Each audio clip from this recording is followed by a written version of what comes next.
Bonjour et bienvenue dans cette nouvelle émission de Deviens photographe. Alors aujourd'hui on va partir sur de bonnes bases pour l'année 2017, c'est-à-dire qu'on va optimiser notre Lightroom. Si vous allez voir, il y a des petits paramétrages qu'on n'utilise pas forcément, de manière à ce qu'il soit moins lent, qu'il consomme moins de ressources machines. On y va, let's go, c'est parti.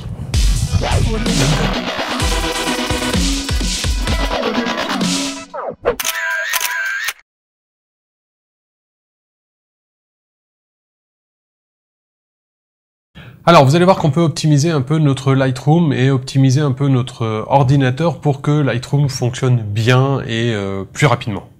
On va commencer par des bases, des choses qui me paraissent moins évidentes, mais que j'ai remarqué à force de faire des tests évidemment. Vous me connaissez, j'aime bien faire des tests et non pas partir sur ce que j'ai vu à droite à gauche. Enfin, généralement j'ai une base sur ce que j'ai vu à droite à gauche et je complète par des tests pour être sûr à 100% que ce que j'ai vu fonctionne. La première chose que j'ai remarqué, c'est vrai, c'est que si jamais vous faites un seul catalogue pour vos millions de photos, ça va être super long. C'est normal, il faut, alors moi en tant qu'informaticien, je vois comment ça fonctionne un peu derrière, c'est-à-dire qu'il faut indexer, en plus il y a les mots-clés, il y a les recadrages, c'est que du traitement virtuel. On peut déjà optimiser en faisant des petits catalogues, c'est-à-dire qu'en gros, là par exemple, on vient de commencer l'année, changez de catalogue, faites une année 2017, si vous prenez pas énormément de photos par année, vous pouvez mettre par année à la limite, sinon faites par thème peut-être, je sais pas si vous faites de l'équitation, mettez l'équitation ensemble, mettez vos photos de famille ensemble, photos de vacances ensemble. Enfin, créez des petits catalogues plutôt que des gros catalogues. Pour ça, c'est très simple. Vous allez dans le menu fichier ici, nouveau catalogue. Prenez une gestion complète et correcte de vos catalogues. Moi, généralement, ce que je fais, mais c'est personnel, attention, à vous de voir comment vous voulez faire, c'est généralement mes catalogues, je les mets sur le même disque que sur mes photos. Pourquoi je peux me permettre de faire ça? Parce que tout simplement, je fais des backups de mes photos. C'est-à-dire qu'en gros, je sauvegarde mes photos sur un autre disque. Donc, je sauvegarde aussi mon catalogue sur un autre disque. Si bien que si j'en ai un qui crame, ce qui arrive forcément un jour ou l'autre, tout ce qui est électronique ou mécanique, ça tombe forcément un jour en panne.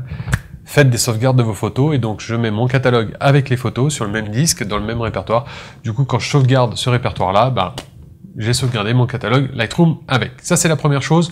Donc, faites des petits catalogues pour que ça aille plus vite. Une deuxième chose qu'on peut faire, c'est optimiser la taille ici des miniatures. C'est-à-dire que vous allez dans le menu édition ici et vous allez avoir ici paramètres du catalogue. Vous allez dessus, ici évidemment, il m'ouvre la fenêtre, pas sur le bon écran, voilà, ici, et vous allez pouvoir gérer ici la taille de vos aperçus. Si vous trouvez que c'est trop lent quand vous êtes là, ou même moi j'utilise en plus ma tablette et tout ça pour faire le dérushing, c'est-à-dire en gros, comme je voyage beaucoup en train, je synchronise maintenant avec Lightroom CC, sur Lightroom 6 vous pourrez pas faire ça, mais sur Lightroom CC c'est vraiment ça la grosse différence entre les deux, c'est que l'un peut travailler avec internet et puis pas l'autre. Donc je synchronise en fait une collection de photos, je fais le dérushing sur ma tablette, évidemment je travaille pas sur ma tablette parce que les contrastes, les couleurs sont pas nickel, donc je trie mes photos on va dire et c'est synchronisé ici, mais le problème c'est ça, c'est que si les miniatures font 2880 pixels de long, ma tablette elle va ramer et puis surtout synchronisé par le réseau, c'est long. Donc vous pouvez diminuer ici la taille de vos aperçus pour avoir en fait un aperçu plus léger on va dire dessus, ce qui va vous permettre de travailler tout de même sans pour autant être trop lent. La qualité, moi je la laisse en moyenne, vous pouvez la mettre faible ou élevée. Si vous trouvez que c'est trop lent, mettez-la en faible. Si vous avez de la ressource, mettez-la en élevé. C'est un truc tout bête, mais ça peut vous permettre de on va dire vraiment d'optimiser votre rapidité là-dessus. Donc petit catalogue et miniature, faites attention à ça, pas trop grande non plus. Sur les catalogues, pour finir sur les catalogues, avec les miniatures et puis créer des petits catalogues, vous pouvez aussi, il y a un processus d'optimisation des catalogues sur Lightroom. Il se trouve dans le menu fichier ici, et vous allez ici dans optimiser catalogue. Ça ouvre cette petite fenêtre, vous cliquez juste sur optimiser. Alors ne paniquez pas, ça peut prendre plusieurs minutes d'optimisation, et plus votre catalogue est gros, plus il va aller vite.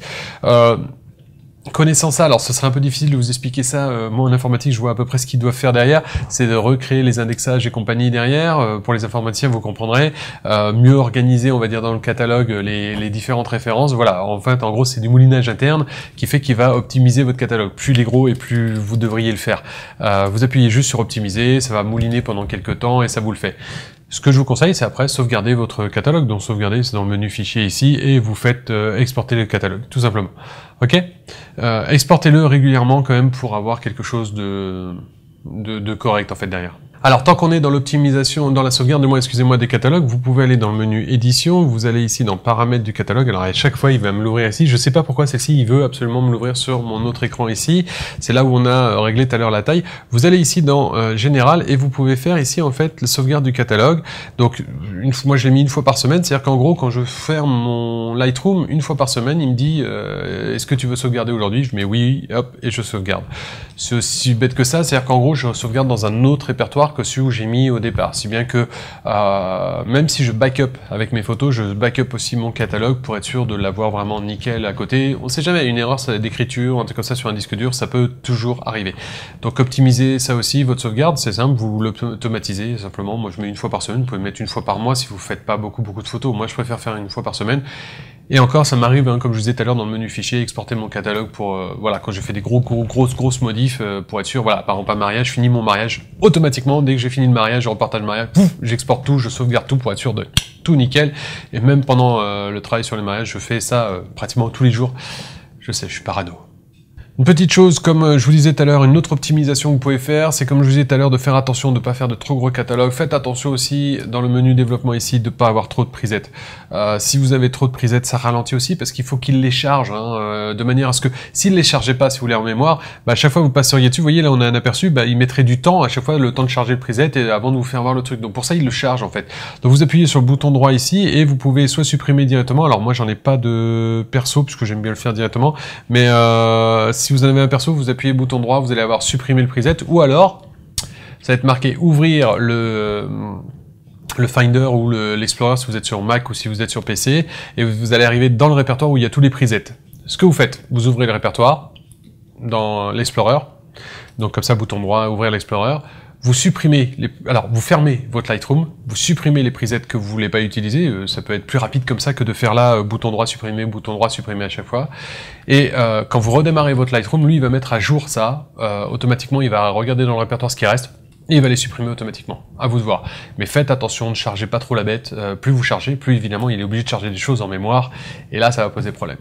On va dire, voilà, à peu près, si je... Vous voyez ici, un truc tout bête, si vous êtes sur Lightroom autre que CC, puisque CC c'est le gros avantage, vous allez régulièrement dans le menu Aide ici, et vous mettez mise à jour ici, vérifiez les mises à jour, ça doit être, il me semble, pour les versions 6, 5 et compagnie, et nous, en fait, normalement, c'est mis à jour automatiquement, donc voilà, mettez à jour ici régulièrement. Il me semble qu'on peut faire sur la CC qu'il soit pas mis à jour automatiquement, mais que ce soit à nous de le faire. Voilà, dans ces cas-là, vous allez dans le menu Aide, et puis vous mettez à jour régulièrement, ça peut corriger des bugs, ça peut corriger aussi des choses un peu lentes qu'ils améliorent évidemment de plus en plus à chaque fois. On va regarder un peu plus la configuration maintenant sur votre PC ou sur votre Mac. Alors Adobe conseille pour Lightroom, alors moi je suis en CC évidemment, mais Lightroom 6 c'est la même chose, d'avoir minimum 2 Go de RAM. Minimum. C'est le minimum, et il rajoute derrière qu'il vaut mieux avoir 8 Go de RAM pour avoir vraiment une utilisation confortable, on va dire, de Lightroom. 8 Go de RAM. Moi, j'en ai 24. Alors oui, je sais, j'ai 2 écrans, enfin j'ai 3 écrans en vrai, mais j'ai 3 écrans et tout ça derrière, on est d'accord. Mais il n'y a pas que ça.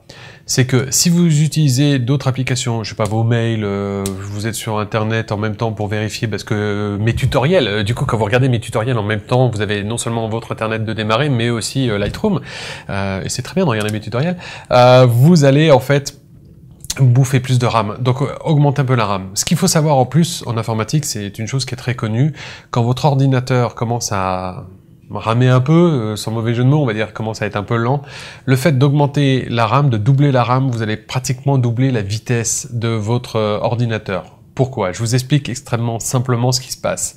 C'est que votre ordinateur va monter en mémoire vive ce qu'il utilise le plus. Sauf qu'à un moment donné, si vous avez que 2 Go de RAM, on va dire, il va être plein. Mais lui, il a besoin, admettons, de 5 Go de RAM à côté, sauf que vous en avez que 2. Ben, les 3 Go qu'il y a, il va les swapper, comme on dit, c'est-à-dire qu'en gros, il va les descendre sur le disque, les remonter en mémoire, les descendre sur le disque, les remonter en mémoire, selon l'application que vous allez utiliser. Si par exemple, vous constatez qu'à chaque fois que vous passez de Lightroom à Photoshop, ou de Lightroom à votre Firefox, ou Chrome, ou ce que vous voulez, il rame pendant un moment donné avant de vous afficher le logiciel, ça veut dire qu'en gros, il a descendu, par exemple, quand vous utilisez Lightroom, il descend toutes les données de Firefox ou Chrome sur le disque dur, et quand vous re-swappez vers Chrome, il commence par redescendre Lightroom sur le disque dur et il remonte Chrome en mémoire à ce moment-là. Il faut savoir que le disque dur, c'est le goulot d'étranglement. C'est en gros, il utilise un cache énorme, c'est de la mémoire virtuelle. C'est-à-dire qu'en gros, il va utiliser une partie du disque dur pour servir de mémoire que vous n'avez pas en mémoire vive. Le seul problème, c'est que c'est beaucoup plus lent que de la mémoire vive. Donc faites attention à ça, augmentez plutôt votre mémoire. Si votre but c'est d'acheter un ordinateur, vous prévoyez pour la photo surtout de la mémoire.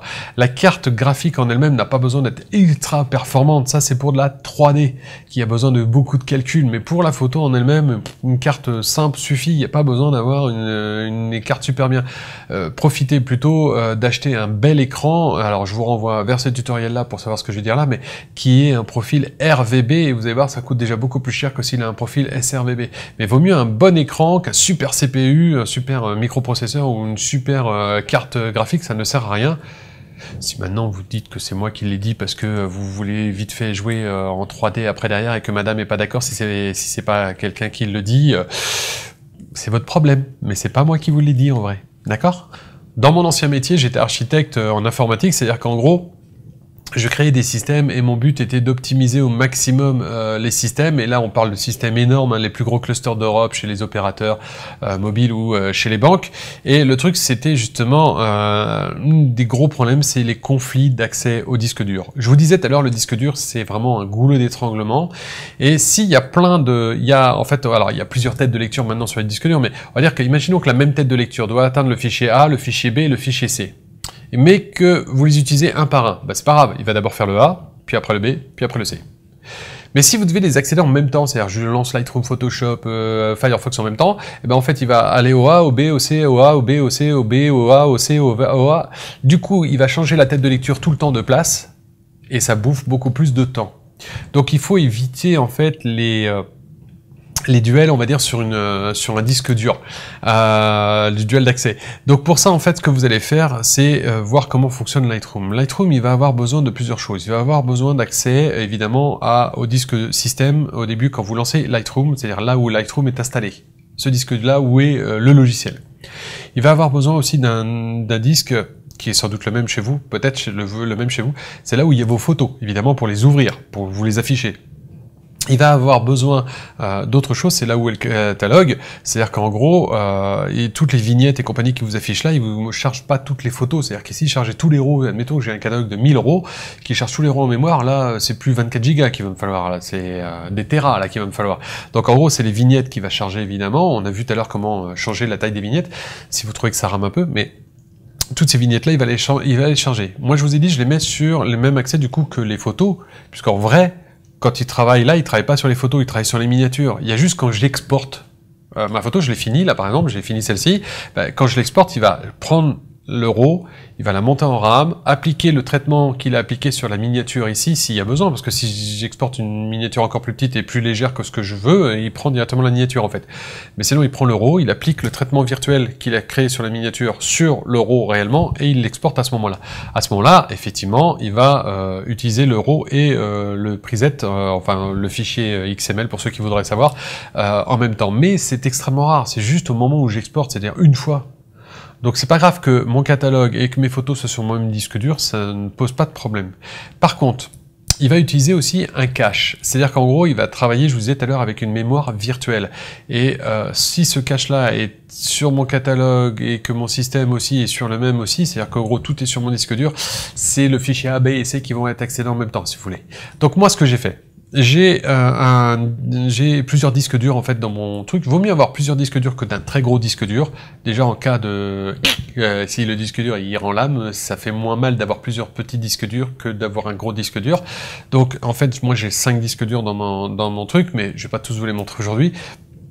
J'en ai un pour le système, c'est-à-dire quand je démarre Windows au départ. C'est un SSD, c'est pour que ça aille plus vite. SSD c'est les plus rapides évidemment, donc il y va plus vite. J'ai un deuxième disque dur où j'ai installé tous mes logiciels. Donc mon disque dur et mon système ne sont pas sur le même disque dur. Pourquoi? Parce que Windows, faut le réinstaller régulièrement. Alors c'est chiant. Donc du coup, j'ai fait de manière à ce qu'il soit tout seul dessus. Et sur j'ai un autre disque dur, donc j'ai mon système sur mon SSD, j'ai les logiciels sur un autre disque standard, normal, et ici, et j'ai mes photos sur ma bête disque, en fait, qui sont ici. Ma bête disque contient un SSD aussi, c'est-à-dire qu'elle sert de tampon entre les deux. Ce que je fais, c'est que j'ai le cache de Lightroom qui est sur mon SSD aussi. C'est-à-dire que j'ai mon cache si on prend que Lightroom, j'ai mon cache sur le SSD, j'ai Lightroom qui démarre sur un autre disque et j'ai mes photos encore sur un autre disque. Mes photos et donc mon catalogue et mes miniatures sur un autre disque. Voilà, j'utilise 3 disques. Alors comment ça se règle ici? C'est très simple, vous allez aller dans Édition, ici dans Préférences. Une fois que la fiche Préférences ici s'ouvre, vous allez aller dans Gestion des fichiers, ici. Là, vous avez plusieurs choses. Est-ce que vous voulez l'extension DNG, caméra RAW, 7 supérieur et compagnie? Enfin ça, c'est son moulinage à lui. Normalement, voilà, vous avez les différents moteurs caméra RAW que vous avez ici. Est-ce que vous voulez du DNG en majuscule ou en minuscule? Enfin bref, ça c'est pas très important pour aujourd'hui. Ce qu'on va utiliser nous, c'est plutôt cette partie-là, paramètres de la mémoire ici. Je vous ai dit, mon emplacement temp, c'était en gros là le D temp, c'est sur mon SSD. Alors, je vais vous le changer pour vous le faire voir. Je vais le mettre sur le C par exemple. Allez, on va le mettre sur le C ici et je vais créer je vais le mettre dans temp ici. Hop, sélectionner ici. Voilà, je l'ai mis maintenant dans C. C'est-à-dire que mon répertoire, mon temp va aller là-dedans. C'est-à-dire que mes fichiers temporaires, j'ai dit Windows, non, Lightroom vont aller dans ce répertoire qui est sur mon SSD. J'ai changé aussi mon cache ici, évidemment, je mets pas 1 giga, je mets 16 gigas. Alors le truc, c'est pas ça, c'est que quand vous allez le changer ici, vous allez mettre 16 par exemple, il va aller vérifier si sur mon C temp, là, il y a bien 16 gigas, donc vérifiez avant. Vérifiez avant qu'il y ait au moins 16 gigas, d'accord? Donc je fais ici, alors vous pouvez purger le cache si vous voulez. On peut limiter aussi la mémoire cache vidéo. Alors moi j'ai une bonne carte mémoire, mais une bonne carte vidéo, mais j'ai mis 3 gigas, laissez à 3 gigas, c'est très bien, ça suffit s'il a 1 giga, 2 gigas, augmentez peut-être un peu si vous pouvez, mais 3 gigas ça suffit amplement. Par contre la taille là, ici, moi je mets 16 gigas, c'est vraiment pas mal. C'est-à-dire qu'en gros il y a la mémoire qui est en mémoire réelle et la mémoire sur le disque dur, donc mémoire sur le disque dur j'ai mis 16 gigas. Si par défaut vous êtes à 1 ou 2 gigas, ça va pas suffire. Ça va vraiment pas suffire, ça va ramer, mais vraiment. Ça va vous permettre d'accélérer quand même. Pourquoi sur le SSD? Parce que c'est mon disque le plus rapide. Or, je vous disais, les disques durs, c'est les disques lents. SSD est quasiment aussi rapide que la mémoire, donc c'est extrêmement rapide. Donc j'ai mis mon SI sur mon système d'exploitation, sur mon Windows préféré sur un disque dur SSD, avec le cache aussi dessus en SSD. Mes logiciels sont sur un autre disque et mes photos sont sur ma bête disque de toute façon. Donc voilà, j'ai 3 disques différents pour Lightroom et ça me permet d'optimiser, d'aller beaucoup plus rapide. Là, je parle surtout à ceux qui sont des gros consommateurs de retouches qui font beaucoup de choses. Faites attention à ça. Si vous êtes sur Windows, sur Mac, c'est pas le problème, mais si vous êtes sur Windows, pensez à défragmenter régulièrement vos disques durs. Vous allez sur votre disque dur, bouton droit, outils, puis outils système et défragmenter. Il est possible qu'ils vous disent qu'il est obligé d'attendre le redémarrage pour défragmenter. C'est-à-dire qu'en gros, pour vérifier les erreurs, défragmenter. C'est-à-dire que si par exemple vous êtes sur le disque système, il peut être possible qu'il y ait certains fichiers bloqués, donc il peut pas les examiner pendant ce temps-là. Du coup, c'est au prochain démarrage qu'il va redémarrer, donc qui va faire le scan. Paniquez pas, ça peut prendre du temps, hein. Et plus votre disque dur est énorme, plus ça prend du temps, évidemment. Donc quand vous redémarrez, pensez bien que vous avez dit que vous étiez d'accord. Si vous êtes pressé, tant pis pour vous. Mais il va falloir attendre et attendre que ce soit fini, d'accord? Et il va vous défragmenter le disque dur. Défragmenter, c'est quoi? C'est que quand il reste plus beaucoup de place sur mon disque dur, et j'ai besoin d'écrire un gros fichier, il n'y a plus une place assez grande pour mettre mon fichier. C'est un peu comme si je voulais garer un camion sur une place de voiture. Du coup, c'est comme si on découpait le camion en plusieurs parties pour que ça passe dans plusieurs places de voiture. C'est ce que va faire mon truc. Mais dans ces cas-là, comme on le disait tout à l'heure, au niveau de la tête de lecture, elle se déplace énormément pour aller à la partition 1, 2, 3, 4, 5, 6 du fichier. Et plus il y a de partitions, pire c'est. Donc défragmenter, c'est-à-dire qu'il va réorganiser tout pour que les fichiers soient le plus en une seule fois possible. D'accord? Donc faites-le régulièrement dessus, ça peut être bien. Gardez toujours de la place sur vos disques durs. C'est un truc tout bête, mais je peux vous assurer que plus le disque dur est plein, et plus il va ramer. Et je sais que malheureusement, plus on utilise notre ordi, plus il a tendance à être plein. Faites le ménage régulièrement, c'est la nouvelle année, faites le ménage de nouvelle année, on va dire, mais faites ça régulièrement de manière à gagner du temps. Tous ces paramètres-là que je vous ai mis là, se trouve aussi sur Photoshop et c'est exactement le même système. Si vous pouvez mettre le logiciel d'un côté, le cache d'un autre, les photos sur un autre, faites-le. Les photos, par exemple, vous pouvez les mettre sur un disque dur externe. Pourquoi pas? Alors moi, ce que je vous conseille dans ces cas-là, à la limite, c'est de pas mettre le catalogue dans ces cas-là sur les photos disque dur externe. Pourquoi? Parce que si vous allumez pas votre disque dur externe et que vous ouvrez Lightroom, il va dire qu'il trouve pas les miniatures dans ces cas-là. Si jamais le catalogue est là, il va dire qu'il trouve les miniatures. Par contre, vous ne pourrez pas ouvrir, faire toutes les fonctions dessus parce que s'il trouve pas le fichier photo, il y a certaines fonctions qu'il pourra pas faire. Mais en gros, c'est ça. Moi, acheter un disque dur, 2 disques durs, un sur lequel vous travaillez et l'autre qui sert de sauvegarde régulièrement. Il y a des trucs tout bêtes. Moi, j'utilise un truc qui s'appelle alors sur Windows, excusez-moi, qui s'appelle 5back SYN CBACK. J'utilise, il y a une version, enfin une version, il y a une partie gratuite et une partie payante. J'utilise que la partie gratuite, elle me suffit amplement. Et ça me permet en fait de sauvegarder tel fichier de tel disque dur sur tel fichier sur tel disque dur tant de fois par semaine, par jour, par mois. Je peux créer autant de profils que je veux pour tel, par exemple pour mes documents, c'est une fois par mois, pour mes mails, c'est une fois par semaine, pour mes trucs compta, c'est une fois par semaine, pour ma photo, c'est une fois par semaine. Voilà, selon ce que vous voulez en fait, à côté, vous pouvez créer autant de profils que vous voulez. Il est assez rapide parce que si par exemple j'ai 10 000 fichiers, il va vérifier chaque fichier. S'il n'a pas été modifié, il ne le sauvegarde pas. Par exemple, j'ai le fichier normal et le fichier sauvegardé. Si je dois sauvegarder régulièrement et que je fais cette sauvegarde régulièrement, si le fichier A n'a pas été modifié depuis la dernière fois, il ne le sauvegarde pas, donc ça va assez vite. Il permet de le faire par FTP et compagnie. Moi, j'aime bien ce petit logiciel-là parce que c'est-à-dire qu'en gros, même sur une machine à l'extérieur de chez moi, il peut le faire. Il se connecte via FTP, il le fait. Et vous avez un rapport après vous pouvez vous faire envoyer un rapport par mail directement, c'est le logiciel qui le fait, sur un mail qui vous dira, ben voilà toutes les erreurs qu'on a trouvées. Ça, c'est sympa. Moi, j'utilise ce petit machin-là. Alors, sur Mac, je sais pas. Et franchement, à chaque fois que j'ai aidé des clients sur Mac, on a toujours eu des problèmes. Parce que on sait pas ce qui est créé virtuel ou créé physique. Du coup, à chaque fois, on n'a jamais le même nombre de fichiers. Mais des fois, c'est assez énorme la différence. Hein. Et j'ai remarqué, plus on utilise des trucs virtuels et pire c'est. Donc, c'est ça le problème. Mais sur PC, c'est assez facile d'utiliser ce petit logiciel-là. Franchement, il est vraiment bien. Bon, il est en anglais. Après, c'est facile à traduire. Hein. Vous allez sur Google Translate et il vous le traduit. Il n'y a pas de problème. Puis, vous avez juste à le paramétrer une fois. Il se démarre à chaque fois que vous démarrez Windows. Puis il fait les sauvegardes régulièrement derrière. Si jamais vous arrêtez Windows alors qu'il est en train de faire une sauvegarde, bah, c'est pas grave, il redémarre après, il la refera après derrière, c'est pas un problème.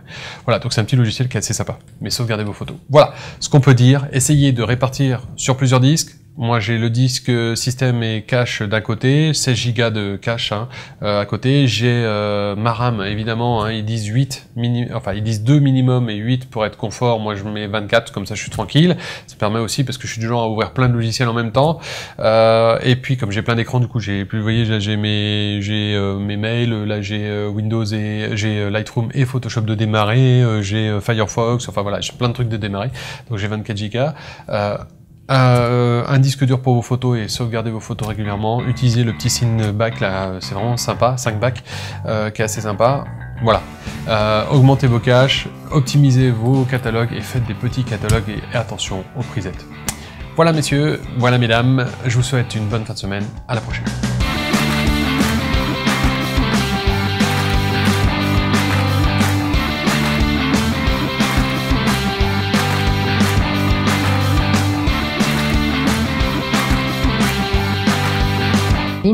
On y va, let's go, c'est parti. Bon, arrêtez quand même.